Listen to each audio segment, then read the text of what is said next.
Bienvenue dans le club de l'hémicycle spécial la journée du commerce CB. J'ai le plaisir de recevoir Amandine de Souza. Bonjour. Bonjour.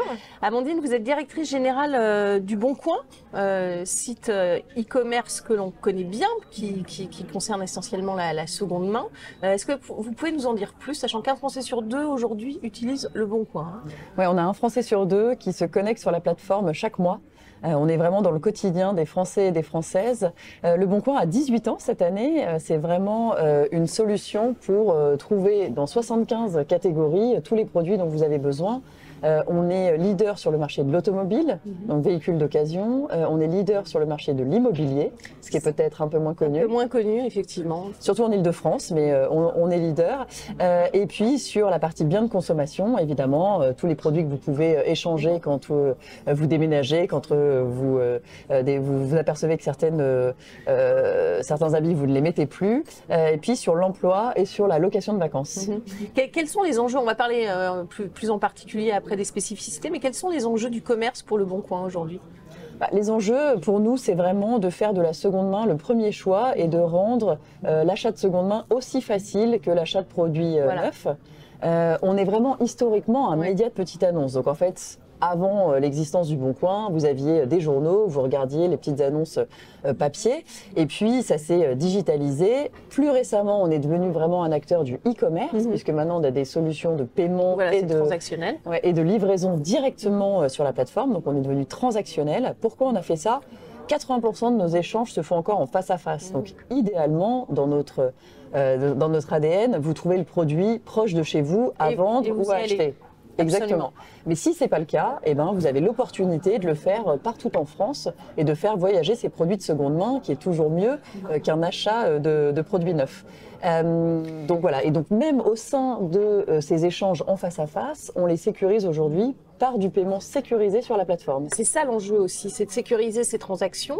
C'est le gros défi à venir, d'où votre présence aussi aujourd'hui à cette journée consacrée au commerce CB. C'est vrai que comme on est devenu maintenant vraiment un modèle transactionnel, dans la transaction, il y a le paiement.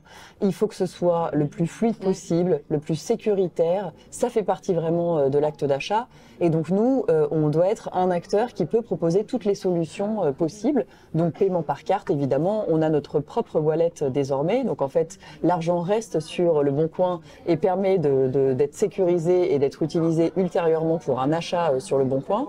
Et puis Apple Pay, demain PayPal qui arrive, en fonction on interroge beaucoup nos utilisateurs et en fonction de leurs demandes, on fait évoluer notre plateforme. La fraude aussi, c'est un enjeu majeur dès lors que l'on paye avec un instrument. Bien sûr, on touche à de la donnée sensible. Absolument. On a de la réglementation qui est stricte et heureusement pour vraiment avoir une authentification forte. Nous-mêmes, on a des équipes fraude en interne chez Le Bon Coin très développées qui travaillent à l'authentification des comptes, à vraiment avoir les bons produits et surtout d'essayer de garder les utilisateurs dans notre écosystème, puisque dès que vous sortez du site, c'est là où vous pouvez être soumis à des fraudes plus importantes. C'est pour ça que le paiement sécurisé, c'était aussi un moyen de vraiment donner un cadre beaucoup plus sécuritaire pour pouvoir faire des transactions et aussi de convaincre du coup des utilisateurs qui n'étaient pas forcément, qui n'osaient pas passer le pas de l'achat de seconde main, parfois à cause de ça, d'y venir aujourd'hui. Oui, il y a cette question de confiance, passer le cap de ce paiement et aussi de la seconde main, parce que ça n'est pas garanti forcément d'un produit de qualité. On pousse vraiment les utilisateurs à avoir la description la plus fidèle au produit qui est vendu. Et c'est vrai que 80% étant encore en face à face, vous avez l'opportunité de voir le produit et de voir s'il correspond à vos attentes. il y a cette brique de paiement sécurisé, même si vous le faites en face à face, pour pas avoir du liquide sur vous à échanger dans la rue, sur un parking, c'est pas agréable. Et si le produit est conforme, vous libérez le paiement.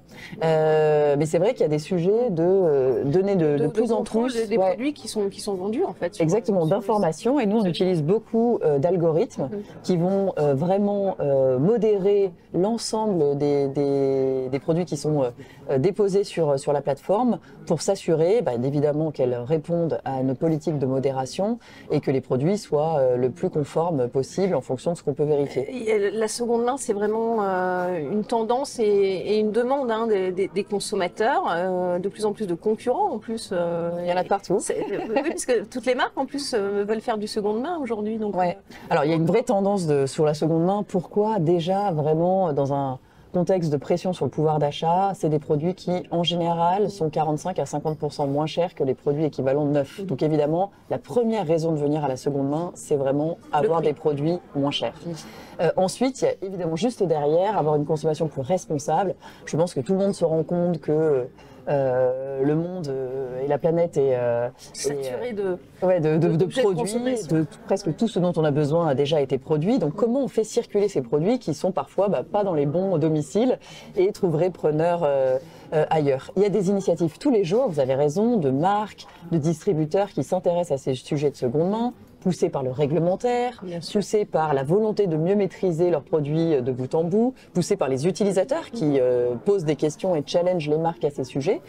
Ils le font dans leur propre écosystème, donc ça je trouve ça super, donc c'est des très bonnes initiatives, ce marché est très porteur, mais ils peuvent le faire aussi via le Bon Coin.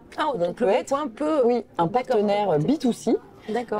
Et donc on travaille par exemple avec Boulanger, avec Auchan, avec pas mal d'acteurs français pour mettre leurs produits, leur retour e-commerce dont ils savent pas quoi faire, leur modèle d'exposition abîmé, quelques produits de seconde main, en ligne sur la plateforme. En plus, ça leur fait du drive to store parce qu'ils font pas forcément la livraison de ces produits-là. Et quand les clients sont en magasin, ils peuvent récupérer ces produits-là et peut-être acheter autre chose. Donc, ils vont en magasin pour récupérer ces produits. Par contre, il y a clairement l'étiquette de la marque qui vend ces produits seconde main sur le Bon Coin. Oui, ils ont comme des boutiques. C'est très reconnaissable. Vous savez à qui vous achetez. D'accord. Vous parliez de l'automobile, qui marche très fort sur le Bon Coin. L'immobilier aussi, c'est étonnant. C'est une transaction de particulier à particulier. Alors non, oui et non. On a de tout. On a des particuliers à particuliers, donc qui parce que l'immobilier ne marche pas fort en ce moment. Donc qu'est-ce que le Bon Coin apporte de plus en fait en matière de transaction? On apporte cette audience d'un Français sur deux qui se connecte sur la plateforme, la puissance d'un généraliste qui a vraiment ses 75 catégories. Et au moment où le marché se tend, où il y a une baisse des transactions, où les ventes sont plus lentes, évidemment, comme le Bon Coin a aussi tous ces utilisateurs qui sont appétents à acheter des biens immobiliers, et bien c'est là que les professionnels, donc on a de très très nombreux professionnels sur la plateforme, donc vous allez vraiment trouver de l'échange entre particuliers, mais tous les professionnels, tous les agents immobiliers utilisent aussi, enfin pas tous, mais une grande majorité, utilisent aussi les services du Bon Coin pour accélérer leurs ventes et adresser leurs produits aux utilisateurs du Bon Coin. Quel avenir pour le e-commerce et pour le Bon Coin? Quels sont les défis que vous avez à relever? Les défis, c'est vraiment, comme je vous le disais, de rendre cet achat de seconde main aussi fluide que l'achat de première main, de produits neufs, et donc d'améliorer sans cesse l'expérience utilisateur, les nouvelles fonctionnalités sur la plateforme. On a PayPal, par exemple, qui va arriver prochainement. On travaille à proposer aussi des solutions de livraison additionnelles pour notamment, aujourd'hui, on ne peut pas, via le Bon Coin, faire voyager des produits encombrants. Vous êtes obligé de vous débrouiller, d'utiliser des acteurs qui sont hors de la plateforme. D'où souvent, ça reste au niveau local, au niveau régional. Exactement. Or, il y a des plateformes sur le marché qui peuvent proposer ces solutions. Donc, l'idée, c'est aussi, nous, de pouvoir les offrir pour que l'achat d'un canapé de seconde main soit aussi facile que d'un canapé neuf. Du nord au sud. Merci beaucoup, Amandine de Souza, d'avoir participé au Club de l'Hémicycle.